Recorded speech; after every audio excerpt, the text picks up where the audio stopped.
My name is Emma, and I will be taking you through the new guidance being prepared for Andover Conservation Area. This new guidance is undergoing public consultation from the 17th of May until the 5th of July 2021, and we welcome your comments and feedback during this period. Test Valley Borough Council is required to periodically review the condition and boundaries of the conservation areas within their area. The Council have appointed Purcell as external consultants to assist them with the review of Andover's conservation area. As part of the review, a new Conservation Area Appraisal and Management Plan, a CAMP, has been prepared. This document will be adopted as planning policy guidance and therefore is subject to public consultation. The review has also identified some potential changes to the boundary of the conservation area. These are also subject to public consultation before any changes are adopted. Purcell are a leading practice of conservation architects and heritage consultants. We specialise in finding bespoke design solutions and managing change within the historic environment. We were founded in 1947 and have regional offices across the UK.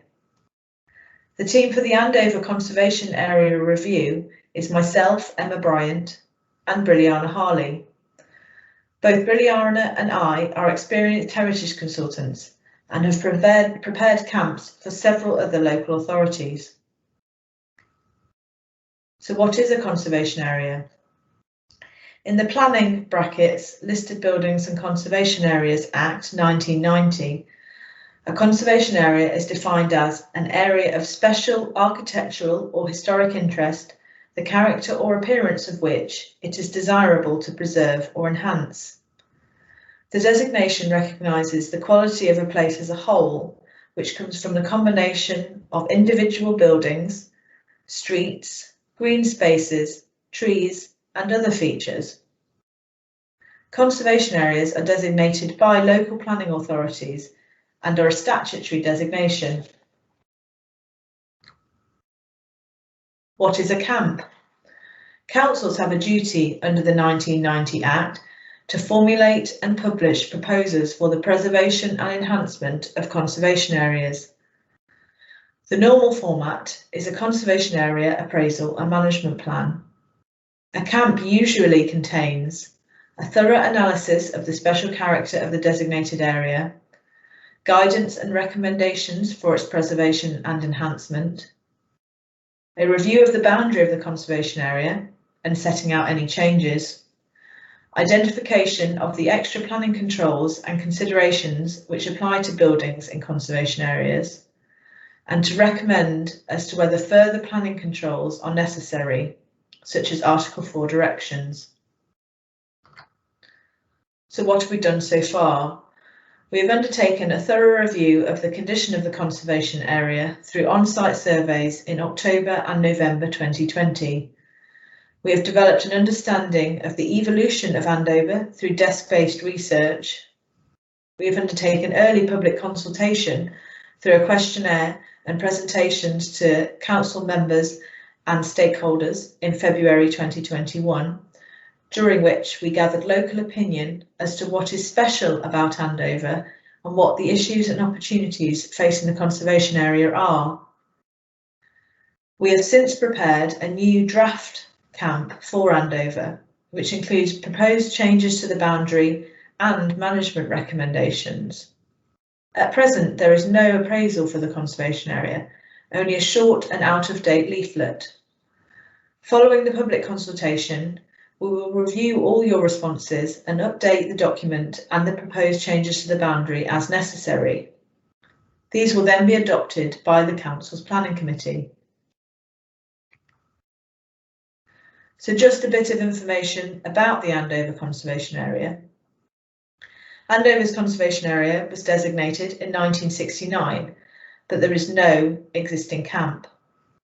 The conservation area focuses on the core of the town, with the historic High Street and Guildhall at its centre, along with the main approaches of London Street, Bridge Street and Marlborough Street. The northern part of the conservation area consists of St Mary's Church and its cemetery, alongside the Georgian buildings in Newbury Street and Church Close. There are further pockets of historic buildings on the eastern side of Eastern Avenue, including the United Reformed Church and Andover Church of England Primary School. The current boundary is shown on the following slide. It is also worth noting that the conservation area includes several areas of modern development, including in Waterloo Court and Savoy Close. This map shows the current designated boundary of the conservation area, outlined in red. Do feel free to pause the presentation at this point to take a closer look at the map. Why is Andover special? The camp contains a full assessment of Andover's conservation area and why it is of special interest. However, for the purposes of this presentation, here is a quick summary. Andover is a historic market town set within a rural agricultural landscape, with regular markets continuing in the high street today.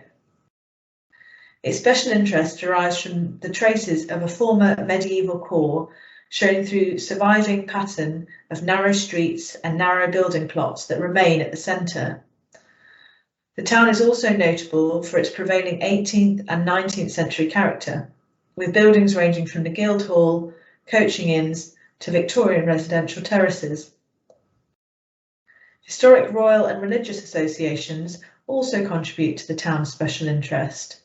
A Saxon royal palace is thought to have been established here on the site of the Chantry Shopping Centre, with a Saxon church nearby. The existing St Mary's Church is an important landmark building, with a prominent tower and generous grounds, providing an important open space for residents and visitors. The River Anton also contributes to Andover's special interest. For centuries, it was fundamental to industries such as milling, tanning and ironworking. Little evidence of these industries remains today, except with the town mill. The full camp can be found on the council's website, on the same page that you access this presentation. We will run through what the document contains section by section, and then take a look at the document itself to show you how to use it. Shown here is the contents page of the camp, from which you can navigate to all the different sections it contains. The introduction section of the camp gives an overview of Andover Conservation Area, provides information about what designation means and the implications for development. It explains what the purpose of the camp is and outlines the process that has been undertaken to prepare it. It also contains the map showing the conservation area boundary.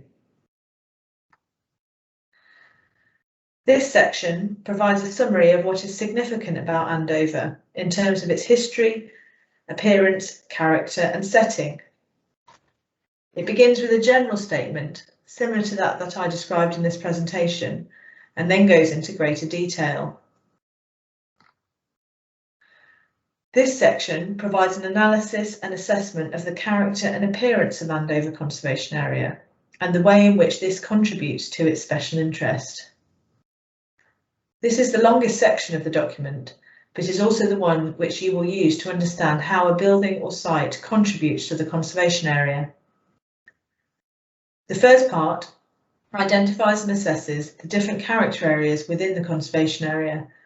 There is a detailed analysis on each of the character areas, which are shown on this map, to help you understand what is characteristic and special about each of them. The following parts of this section then look at the conservation area as a whole, covering different elements of character, including spatial analysis, materials and architectural details, public realm, important views and setting, listed buildings, and archaeology. These are important to give a broader understanding of why the conservation area is special. This part of the document provides analysis of the current issues and opportunities facing the Andover Conservation Area, following our site surveys and the initial consultation. On the whole, the condition of the conservation area is good, but there are some aspects which could be improved to enhance the quality of the area further. The issues and opportunities are divided into different themes, such as shop fronts, detracting features, public realm, and setting. This section sets out how change is managed within Andover Conservation Area to ensure that its special interest is preserved and enhanced. It presents the planning legislation and policy which govern the conservation areas and change within them. It sets out what designation means in terms of additional planning controls and provides advice on maintenance and repair, as well as guidance on design and new development. This includes guidance on shopfront design and new building within the conservation area and within its setting. The section also contains a set of management recommendations. This part of the document provides details of the review of the boundary of Andover Conservation Area. It contains this map clearly identifying the proposed additions and exclusions from the conservation area, as well as justifications for each of the proposed changes lettered A to F on this map. This section, Further Information and Sources, contains the list of sources used to compile the Conservation Area Appraisal and Management Plan, as well as further information and sources of guidance, such as that from Historic England. There are two appendices to the document. Firstly, an illustrated historic development of Andover, and secondly, large-scale versions of the maps which are contained within the main document. We have tried to make the document as accessible and user-friendly as possible. It contains a number of features which aid navigation around it and will help you get to the sections you need quickly and easily. The document can also be printed off and used as a traditional paper document. However, the navigation features will not work in these cases. When you take a look around the document, please read the How to Use this document section first, as this will help you make the most of the useful functions that it contains. I will quickly now take you through these navigation features within the document.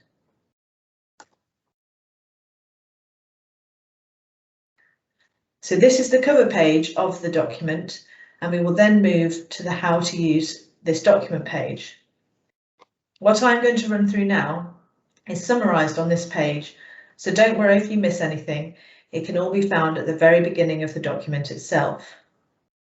Next, we move to the contents page, which I showed you in the presentation. From here, we can navigate to any of the sections within the document by clicking on any of the boxes. You see that if you hover over any of the boxes, the mouse changes from an arrow to a finger point, and when this appears, it will take you straight to that section. At the beginning of each section, there is a sub-contents list which shows you in detail what that section contains. From here, you can either click on one of the subheadings, or you can scroll through the section page by page.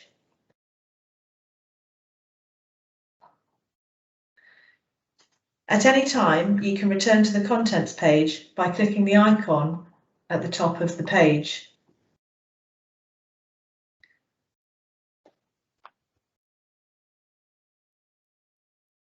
You can also use the back function, which takes you to the previous page you were on. There are also icons which take you directly to further information and appendices.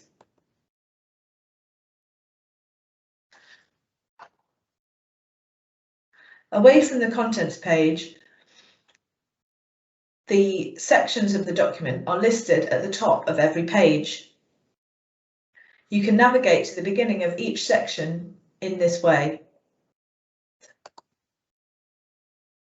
You will see that there are some maps within the document. These can be enlarged just by clicking on the enlarge icon at the top right of each map, and then collapsed again to take you back to where you were.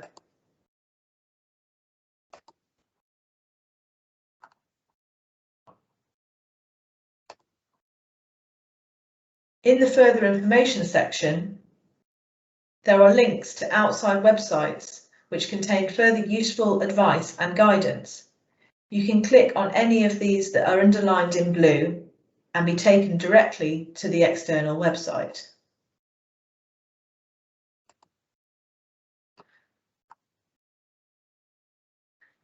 During the public consultation, we want to hear from you. We want to hear your comments and opinions on the new camp and the proposed boundary changes. Is there anything that is missing from the issues and opportunities section? Does anything need explaining more clearly? What are your thoughts on the proposed boundary changes? We also want to know how you found the document to use and navigate around. The consultation period is open from the 17th of May to the 5th of July 2021, during which time the camp document that we have just been through can be found on the Council's website. The link is shown on this slide. On the same page, you will find a short questionnaire which you can use to provide your feedback. However, you are also welcome to provide feedback directly by email or post. The details of where to send your responses are also shown on this slide. Do pause the presentation now if you want to note them down. Thank you for taking the time to watch this presentation, and we look forward to receiving your comments.